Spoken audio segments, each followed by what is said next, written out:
کنفرانس در کنگره آمریکا، تضمین عدالت و حفاظت برای ساکنان اشرف، واشنگتن، 3 فوریه 2012، 14 بهمن 1390.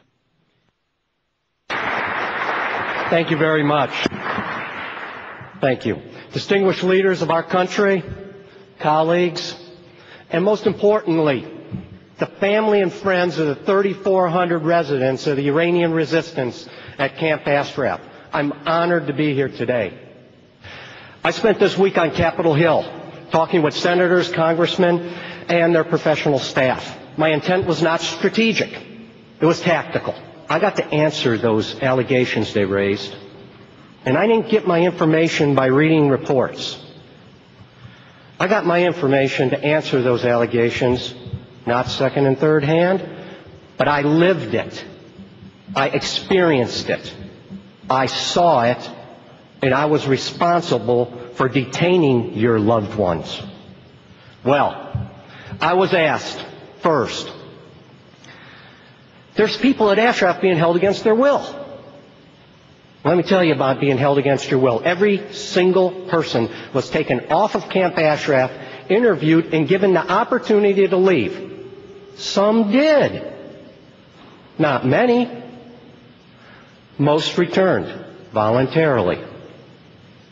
I never found anyone being held against their will, and I tried. At 2 in the morning, I raided billets areas. Never did I find anyone being detained there. Another issue raised on Capitol Hill this week is that there's hidden weapons. And when the Iraqis go in, after they move the Ashraf residents, they're going to pull out and say, look what they were keeping. I trust my soldiers, and my soldiers did a very good job using canine, using all techniques possible, and we searched. I looked for hidden weapons, contraband. Again, we found none. I did find bayonets. They each had a bayonet, and I let them keep them. I raided those billets, like I said, at 2 in the morning.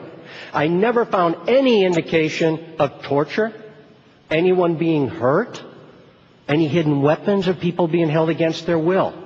I wanted to find it. I wanted to find somebody tied up, being beat up, to justify why I was having my soldiers detain these people in a desert area in Diyala province and not allowing them to go, and should they try, they would have been shot. There were congressmen and staffers who heard that the people at Ashraf are denied the right to see or speak to their family. Well, let me tell you again, that's not true. Every day we had family coming from different parts of the world. Some would fly in through the Kurdish region out of Austria. Some would come over from Iran. Some would come up from Baghdad, from around the world. We would search those people, sign them in, and they would go into Camp Ashraf and stay as long as they wanted. Some stayed weeks. A little known piece of information.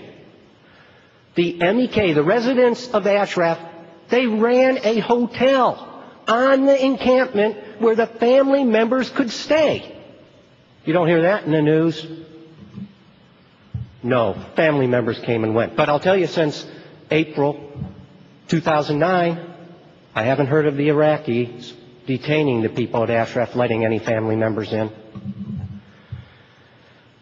One of the most surprising revelations, which was raised to me by one of our professional staffers here on the Hill, was pointing a finger at me this past week saying they will be better off at liberty because finally they will have telephone access and they're going to have internet access and they can see the rest of the world. You got to be kidding. They have cell phone access now. They have internet.